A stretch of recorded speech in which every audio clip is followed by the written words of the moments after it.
Hello everybody and welcome to Episodic Viswas. Today we are going to learn a chapter that is conceptually people find very difficult because they are not unable to understand the concept clearly. And the topic is EMI, electromagnetic induction.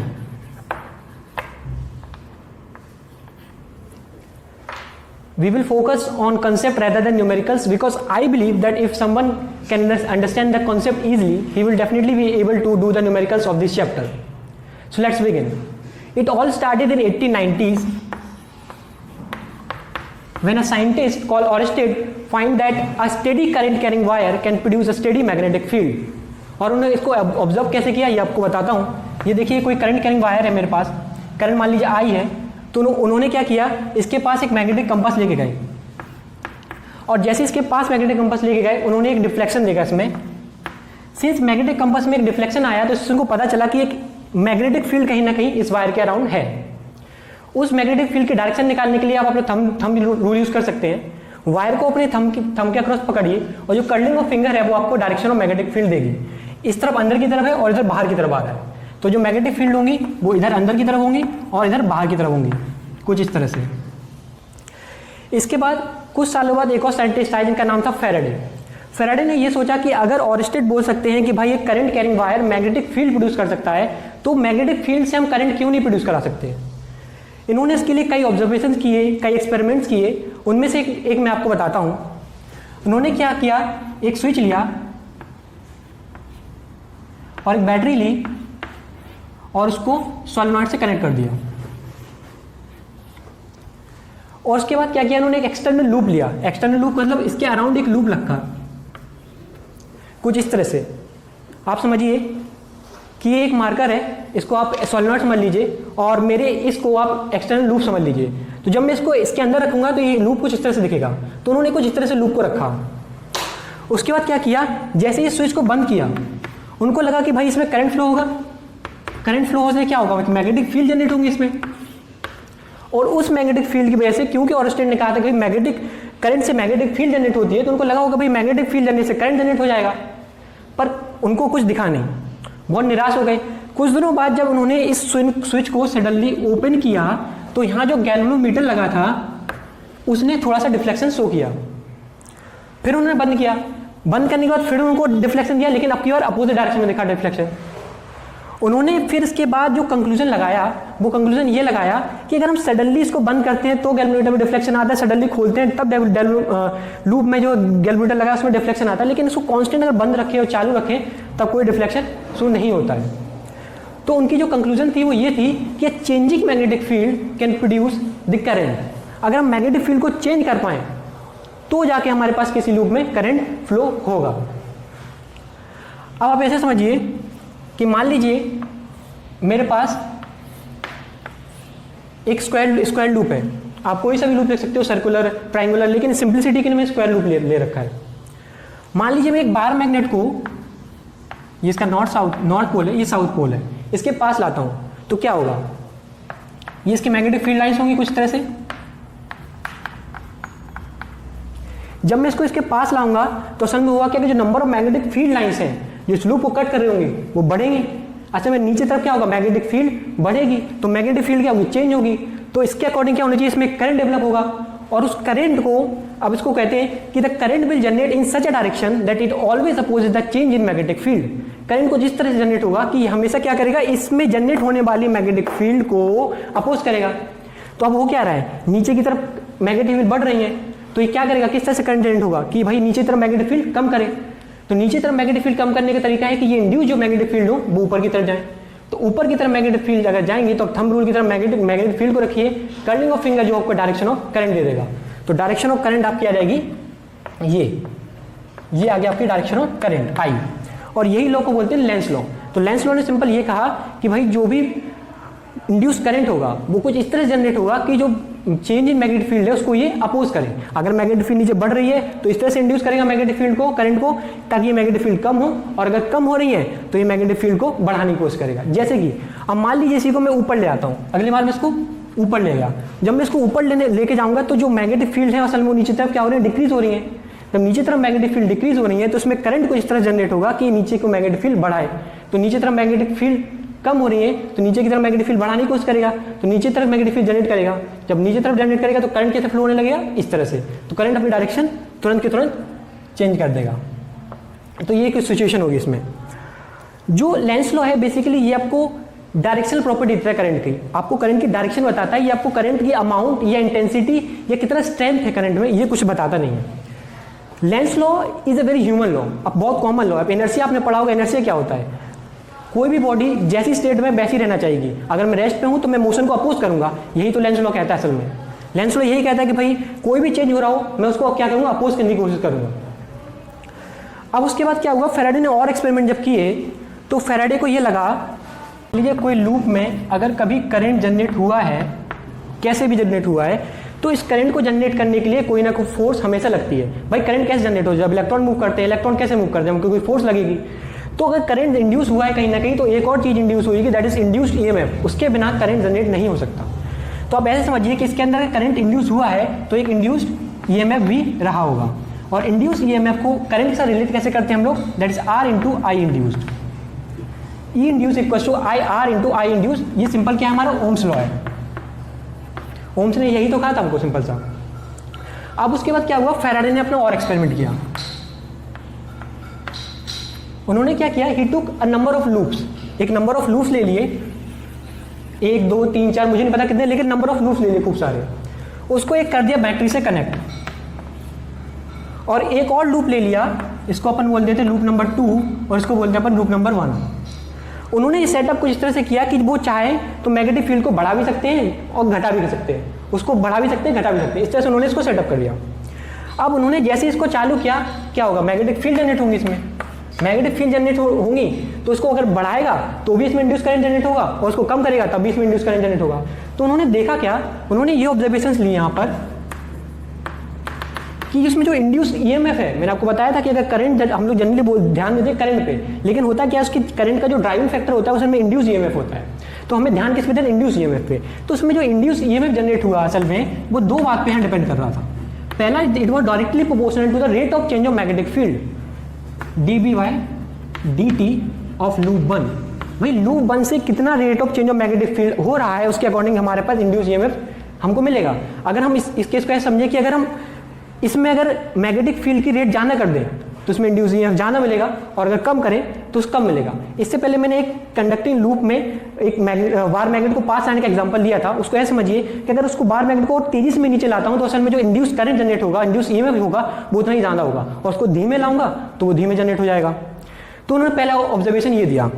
दूसरा उन्होंने बोला कि भाई ऐसा भी होता है कि अगर induced EMF is also proportional to the area of loop 2, इस लूप 2 का अगर मैं एरिया बढ़ा दूं तो बढ़ने वाला इंड्यूस ईएमएफ इसमें ज्यादा होगा, और कम करूं तो कम होगा।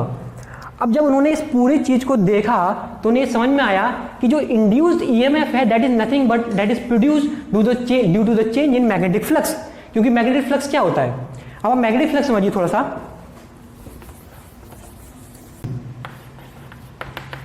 मैग्नेटिक फ्लक्स को आप ऐसे समझिए कि मान लीजिए मेरे पास कोई एक ओपन सोर्स है, ओपन लूप है मेरे पास, कोई भी एक ओपन लूप ले सकते हो, आपका कोई रैंडम कोई भी ले सकते हो, लूप ले लिया। मान लीजिए एक स्मॉल एरिया ले लिया मैंने, इसका छोटा सा पार्ट, तो छोटे से पार्ट पे क्या होगा, डीए वेक्टर होगा। मान लीजिए मेरे पास डीए वेक्टर ऊपर लिखता है, मान लिया मैंने इसका एरिया वेक्टर, और मान लीजिए कि मैग्नेटिक फील्ड कहीं भी है, मुझे नहीं पता कैसे है, ये मैग्नेटिक फील्ड बी, कुछ के बीच में एंगल होगा, लेट्स से थीटा।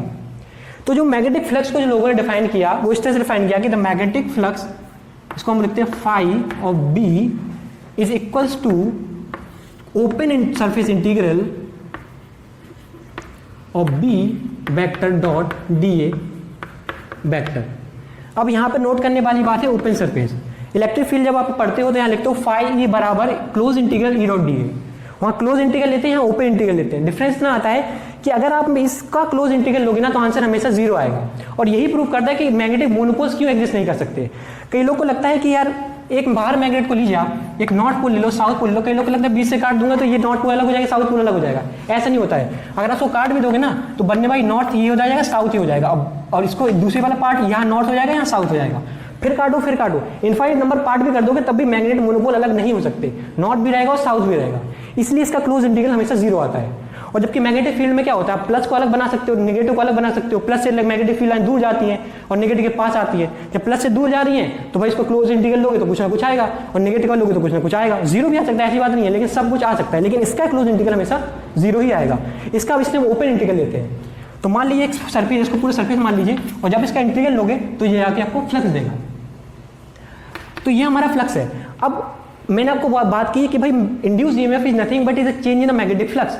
तो क्वेश्चन आता है भाई मैग्नेटिक फ्लक्स चेंज कैसे करें। तीन तरीके मेरे पास चेंज करने के फॉर्मूले से। देखिए, एक तरीका है बी, अगर मैं मैग्नेटिक फील्ड को बढ़ाऊं या घटाऊं तो उस तरह से मेरे पास बी चेंज होगा। दूसरा तरीका मेरे पास एरिया, अभी मैंने बताया था आपको कि एरिया बढ़ा देंगे तो ईएमएफ इंड्यूस बढ़ेगा और घटा देंगे तो इंड्यूस ईएमएफ घटेगा, तो इस तरह से एरिया थे।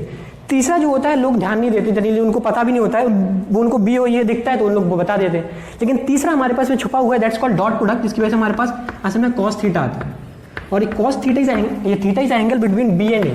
तो अगर इस एंगल को भी हम चेंज कर दें तो भी हमारे पास मैग्नेटिक फ्लक्स चेंज होगा, और मैग्नेटिक फ्लक्स चेंज होगा तो उसकी रेट चेंज होगा। अगर चेंज हुई तो असल में बस क्या होगा, इंड्यूस ईएमएफ भी चेंज हो जाएगा और बनेगा। अब दूसरा एग्जांपल आप ऐसे समझिए कि मान लीजिए मेरे पास कोई एक रैंडम लूप है, कोई भी मैंने एक रैंडम कोई भी सरफेस ले लिया, मुझे नहीं पता। अब मैं क्या करता हूँ, ये कंडक्टिंग लूप है, पहले तो क्या याद होना चाहिए। मान लीजिए इससे मैग्नेटिक फील्ड बाहर की तरफ आ रही है और जो मैग्नेटिक फील्ड है वो बढ़ रही है, तो मैं कुछ इस तरह से इसको लिखूंगा, बाहर की तरफ मैग्नेटिक फील्ड आ रही है और ये क्या हो रही है, इंक्रीज हो रही है। इंक्रीज मतलब dv बाई dt क्या है मेरा, पॉजिटिव है, तो ये बढ़ रही है। तो इसमें जो फ्लक्स जनरेट होगा उसको कैसे लिखेंगे, फाई और b is nothing but is integration of open surface integration of b dot area vector. अब कई लोग को इस एरिया वेक्टर कंफ्यूजन होती है कि भाई एरिया वेक्टर निकालें कैसे। तो देखिए भाई, ओपन सरफेस में आप एरिया वेक्टर सामने भी आप ले सकते हो, पीछे भी ले सकते हो। इसको ऐसे समझिए कि इस केस में ले लीजिए, एरिया वेक्टर मैंने ऊपर ही क्यों लिया, इसको मैं नीचे भी ले सकता हूँ क्योंकि मेरे पास एक ओपन सरफेस है। अब कई लोग को इसमें प्रॉब्लम होती है डायरेक्शन निकालने में। तो ऐसे समझिए कि अगर मैं कोई एक सरफेस ले लेता हूँ, कोई रैंडम सरफेस, और अगर मैं इसमें क्लॉकवाइज मूव करता हूँ, मतलब घड़ी के डायरेक्शन मूव करता हूँ, तो जो एरिया वेक्टर होगा वो हमेशा हम क्या लेंगे, अंदर की तरफ लेंगे। तो अगर मैं इसमें क्लॉकवाइज मूव करता हूँ तो एरिया वेक्टर हमेशा हम अंदर की तरफ लेंगे, और अगर मैं इसमें एंटी क्लॉकवाइज मूव करता हूँ तो एरिया वेक्टर कहाँ लिया जाएगा, बाहर की तरफ। तो अगर मैं एंटी क्लॉकवाइज मूव करता हूँ तो हमेशा एरिया वेक्टर आप कहाँ लेंगे, बाहर की तरफ। तो इस केस में हम लोग ये याद रखेंगे। अब देखिए, डी फाई बराबर integration of open surface integration of B dot d A. Magnetic field क्या हो रही है, बढ़ रही है, एरिया क्या है, कांस्टेंट है। तो अगर मैं इसमें चेंज इन मैग्नेटिक फ्लक्स लिखूं डिवाइड बाई डी टी, तो ये आ जाएगा हमारे पास B dot d A d y by d t. अब चूंकि एरिया वेक्टर मेरा कांस्टेंट है, एरिया वेक्टर मेरा कांस्टेंट है, तो एरिया वेक्टर को लिख लूंगा मैं A dot d by d t of B, that is my d phi by d t. और यही क्या है मेरे पास, induce EMF. Induce EMF equals to A into d by d t of B. अब यहाँ पर आता है एक नेगेटिव साइन, मैथमेटिकली प्रूफ करने के लिए हम नेगेटिव साइन लगाते हैं। ये नेगेटिव साइन की इंपॉर्टेंस आप ऐसे समझिए कि लेंस लॉ जो होता है वो क्या कहता है भाई कि जो इंड्यूस्ड ईएमएफ इस तरह जनरेट होगा कि चेंज इन मैग्नेटिक फील्ड को क्या करेगा, ये हमेशा अपोज करेगा। तो ये अपोजिंग का साइन हमारे पास यहाँ पर नेगेटिव लगा देते हैं। जब हम लोग न्यूमेरिकल करेंगे तो आप इसको नेगेटिव को भूल जाइएगा, आप इसका मैग्नीट्यूड निकाल लीजिएगा। नेगेटिव के लिए हमेशा आप लेंस लॉ का यूज करिएगा, ज्यादा फायदे में रहेंगे, ये कंफ्यूज कर देगा आपको। मैं एक एग्जांपल लेता हूं मैं। तो मान लीजिए मेरे पास एक बैटरी है और उससे मैं एक सोलेनॉइड को कनेक्ट कर देता हूं, और मान लीजिए कि मेरे पास एक लूप है, इसको मैं लूप नंबर 1 बोल देता हूं। जैसे ही मैंने इसको बंद करूंगा तो एक मैग्नेटिक फील्ड जनरेट होगी, उस मैग्नेटिक फील्ड की वजह से एक इंड्यूस करंट जनरेट होगा और एक इंड्यूस ईएमएफ होगा। अब इसको आप इस तरह से देख रहे हो, इसको इधर से देखिए आप। जब आप इधर से देखोगे तो आपको कुछ ऐसा दिखेगा कि ये आपका होगा वो सोलेनॉइड और ये होगा आपका वो लूप नंबर 1। मैग्नेटिक फील्ड बाहर की तरफ बढ़ी तो इसमें लेंस लॉ के अकॉर्डिंग ये कम करने की कोशिश करेगा, तो करंट कैसे जनरेट होगा, इस तरह से। तो ये मान लीजिए करंट की डायरेक्शन आई। अब मान लीजिए मैंने इस लूप को हटा के, सर्कुलर लूप को हटा के एक लूप रख दिया इतना बड़ा, और एक कोई भी शेप और साइज रख दी मैंने, कोई भी शेप और साइज। मान लीजिए लूप नंबर 2 है। सवाल ये है कि अगर इसमें इंड्यूस्ड ईएमएफ ई जनरेट हुआ है तो क्या इसमें भी इंड्यूस्ड ईएमएफ ई जनरेट होगा। तो इसका आंसर है भाई हाँ, इसमें इंड्यूस ईएमएफ यही जनरेट होगा। इसका रीजन ये है कि निकलने वाला फ्लक्स है वो इस एरिया से भी बराबर है और इस एरिया से भी बराबर है। आप इसको बढ़ाने लेके मान लीजिए इसके बिल्कुल पास इसके बिल्कुल पास भी अगर रखेंगे तब भी जो इंड्यूस ईएमएफ जनरेट होगा वो यही होगा, क्योंकि नंबर निकलने वाली number of magnetic field lines और या कह लें फ्लक्स वो सब एरिया में से बराबर ही होगा, इसलिए लगने वाला इंड्यूस ईएमएफ यही होगा। लेकिन बात अगर इंड्यूस करंट की करें तो वो डिपेंड करता है रेजिस्टेंस पे। अगर इन सबका रेजिस्टेंस वेरी कर रहा है तो इंड्यूस करंट भी वेरी करेगा और नहीं कर रहा है तो बराबर भी हो सकता है। अब मान लीजिए कि मैंने एक लूप की जगह पे अब कर दिया मैंने 3 लूप। अगर मैं इसमें 3 लूप करूंगा तो ये हो जाएगा 3 टाइम्स मेरा। अब ये 3 टाइम्स हो जाएगा तो उसको क्या समझिए, 1 लूप 2 लूप और 3 लूप। पहला मैग्नेटिक फ्लक्स इससे निकलेगा, दूसरा इससे निकलेगा, तीसरा इससे निकलेगा। तो चेंज कहाँ आएगा? क्या अब यही रहेगा इसका मैग्नेटिक ये इंड्यूस ईएमएफ? आंसर नहीं, क्योंकि आपकी पास जो मैग्नेटिक फ्लक्स है वो उसमें 3 एरिया से जाएगा। पहला लूप, दूसरा लूप और तीसरा लूप जोड़ देंगे तो असल में 3 ही हो जाएगा। तब जाके फैराडे ने बोला कि भाई E induced equals to -n times of d phi B by d t. ये तो फ्लक्स चेंज है, फ्लक्स चेंज तो हो ही रहा है, तो पहले ही पढ़ चुके हैं, लेकिन नंबर ऑफ टर्न से भी फर्क पड़ता है, तो वो भी हमें यहाँ पर लेना पड़ेगा। और आप इसको n से मल्टीप्लाई करके ये देख सकते हो कि अगर हम 3 टाइम करेंगे तो 3 हो जाएगा, 10 टाइम करेंगे 10 हो जाएगा, 1000 करेंगे तो 1000 टाइम हो जाएगा। और ये माइनस हमारा किससे आता है? लेंस लॉ की वजह से। अब इसको आगे चलें तो आगे मैं एक ऐसा सवाल आपको समझाने वाला हूँ जो कई लोग को पचेगा नहीं, कई लोग को समझ में नहीं आएगा, कई लोग को जादू की तरह लगेगा, क्योंकि जब हम इलेक्ट्रिसिटी में चीज़ें पढ़ते हैं और जो यहाँ चीज़ें पढ़ते हैं वहाँ थोड़ा अंतर हो जाता है। चीज़ें कहाँ चेंज होती है, मैं आपको पहले थोड़ा सा हिंट दे देता हूँ। चीज़ें आती है कंजर्वेटिव नॉन कंजर्वेटिव फील्ड पे। कंजर्वेटिव फील्ड्स वो फील्ड्स होती हैं जिसमें अगर आप एक पॉइंट से दूसरे पॉइंट पे जाते हो तो उसमें पाथ इंडिपेंडेंट होता है, पाथ पे डिपेंड नहीं होता है। आपकी कोई पाथ लीजिए रैंडम, अगर फाइनल पॉइंट्स आपके सेम है, इनिशियल फाइनल पॉइंट, तो रिजल्ट सेम आएगा। जबकि नॉन कंजर्वेटिव फोर्सेज वो फोर्सेज होती हैं जो पाथ डिपेंडेंट होती हैं। अगर आप एक पास जा रहे हो और दूसरे पास जा रहे हो तो आंसर हो सकता है अलग आए, हो सकता है सेम आए, लेकिन पाथ डिपेंडेंट हो जाती हैं वो चीज़ें। तो चलिए स्टार्ट करते हैं। तो मान लीजिए मेरे पास एक रेजिस्टेंस है और एक बैटरी ले ली मैंने। बैटरी का मैंने बोला कि वोल्ट जो है वो 1 वोल्ट की बैटरी है, और रेजिस्टेंस को मैंने बोल दिया R1 जिसकी वैल्यू है 100 ओम। एक दूसरा रेजिस्टेंस कनेक्ट कर दिया मैंने इसी के सीरीज़ में और उसकी वैल्यू बोल दी मैंने 900 ओम। मेरा सवाल ये है कि भाई इसमें करंट कितना फ्लो होगा। तो आप बोल सकते हो भाई ये तो बहुत आसान सी बात है, 9 का बच्चा भी बता दे करंट कितना है। करंट कितना हो जाएगा? I इक्वल्स टू हो जाएगा V/R1 + R2 नेट रेजिस्टेंस। इसकी वैल्यू हो जाएगा I इक्वल्स टू 1/1000 जो कि 10⁻³ एम्पियर। मैंने बोला मैं 2 पॉइंट लिए, एक पॉइंट लिया मैंने A और एक पॉइंट लिया मैंने D। मैंने बोला कि what is the potential difference between these 2 point. आप बोलोगे क्या बात है भाई, ये जो पोटेंशियल डिफरेंस होगा वो यहाँ के बराबर होगा, और ये कैसे निकालेंगे? I/R। करंट कैसे फ्लो होगा? ऐसे। तो यहाँ हाई पोटेंशियल होगा, यहाँ लो पोटेंशियल होगा, तो हम लिख सकते हैं VD - VA बराबर आ गया तुम्हारे पास I/R, that is equal to I कितना है हमारे पास 10⁻³ और R है हमारे पास 900, तो ये आ गया 0.9 वोल्ट। मैंने कहा एक बार इधर से निकाल के देखो, तो आप बोलोगे इधर से निकालने की जरूरत क्या है? किरचॉफ लॉ पता है हमें। किरचॉफ लॉ क्या कहता है? किसी पॉइंट से स्टार्ट करो, किसी पॉइंट में वापस आए, लूप घूम के नेट वोल्टेज 0 होना चाहिए।